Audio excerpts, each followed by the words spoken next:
See what happened on The View with Donald Trump Jr. today. Plenty of fireworks there. On that same network, ABC, the judges on Dancing with the Stars have made it clear they are not fans of his technique, but you pesky Americans at home keep voting him back on the show. Former White House press secretary and quarterfinalist qualifier Sean Spicer joins us now. Spicy, how the heck are you? I'm doing great. Thanks for having me. I can't believe I'm here either. Listen, you and I go way back, and I hope that I can say this as a friend. You are not a good dancer. Okay, you're probably doing better than I would, too. I think we've actually attended a wedding where I sat in the corner while other people went out on the dance floor. So the idea that I'm on a dancing show in the quarterfinals is pretty unbelievable. It's funny. Okay, well, here's what Len Goodman has to say about you and your survival on this show. Wow! We keep throwing you out the boat, and the viewers keep throwing a life preserver. Why not? No. Why? That's the truth. Yeah. Well, the thing is this, look. We all like an underdog. The Washington Free Beacon says this: America's libs, who've been thoroughly owned since Trump's election victory in 2016, have whined constantly about the superiority of the so-called popular vote, a meaningless metric by which Hillary Clinton might have won the presidency. And yet the libs cannot accept the fact that Spicer's fate on Dancing with the Stars is ultimately determined by the people as opposed to unelected experts. That darn popular vote, Sean.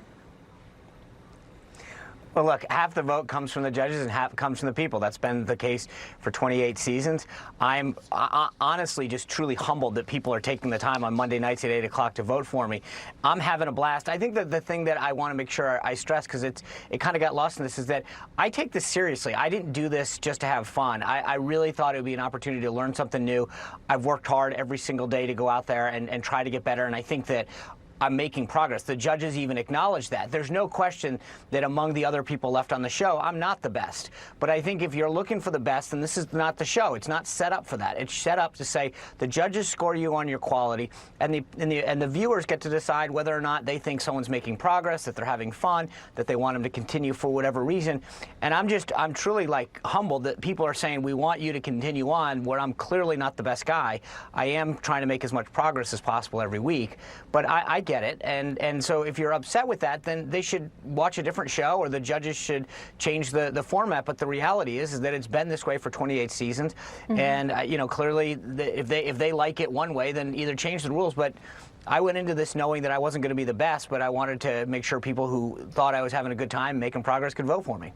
And the costumes. You went into it for the costumes, Sean. Tell the truth. Oh, yeah, that was it. So listen, also on ABC, the same network, big dust-up between The View and Donald Trump Jr. today. This is their conversation about the whistleblower and whether that name should be out there. Right. So you don't regret doing that? I don't regret doing it. No, I don't think I should have to forego my First Amendment rights. It's out there. I read it in an article. I've been reading it for a week. I saw it on the Drudge Report. Like, this is not some secret, but to then say, because it's Donald Trump Jr., because he's an outspoken guy, to then create... You see Joy saying there to the audience, this isn't a MAGA rally. Listen, I've been there on the set of The View. I've had friends who are filled in. You know how the audience works and kind of the cues that they're given.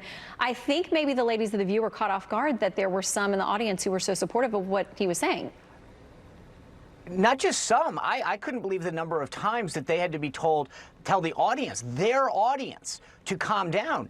Don Trump went in there to the liberal lion's den and owned them. I mean, the own audience of The View came in and started supporting Don. The thing that's so interesting is that's the nexus of his book. He talks about how these guys have such a double standard, how they say one thing another. He brought it to the fact, okay, if you want to talk about whistleblowers, let's talk about what you guys, what you talked about earlier with respect to Epstein, the story that NBC covered up with respect to Weinstein. He went point to point and talked about the fact, okay, if you want to be outraged, what about, Whoopi and the fact that she covered for Roman Polanski, who had raped a 13-year-old girl? What about Joy Behar wearing blackface? And he kind of took it right to them and owned them in a way that no one has on that show before. I've seen a lot of people go in there, go toe-to-toe with them. I think what they were very surprised with is that Don didn't just go in there and kind of keep it. He literally went one over and owned that show today. Okay, well, Eric Swalwell, congressman who recently dropped out of the 2020 Democratic race, quickly, he says, in the future, you will go to jail if you out a whistleblower, legislation coming.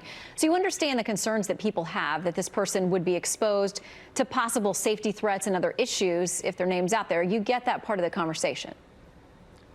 100%. But I think the point that Don made, and I think this is that it's not like Don found out the name of the whistleblower and then put it out there. It's been in the media, and he pointed out in The View, he quote tweeted a story that the media had put out there.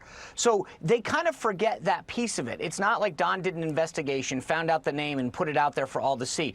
Someone in the media put it out there, and he retweeted that. So the idea that he came up with this is a piece of the story that's not getting told. They forget that their colleagues are the ones that have been circulating this name in the first place. It is out there. All right, can you give us a hint as to what your next dance is going to be? And then we got to go. Yeah, there's two. I'm doing an Argentine tango and a foxtrot Monday night. That's two. I've had enough time doing one. Oh, boy. Okay, and the costumes. I can't wait. Sean, great to see you. We'll see you in your next episode. Thanks, Shannon. All right.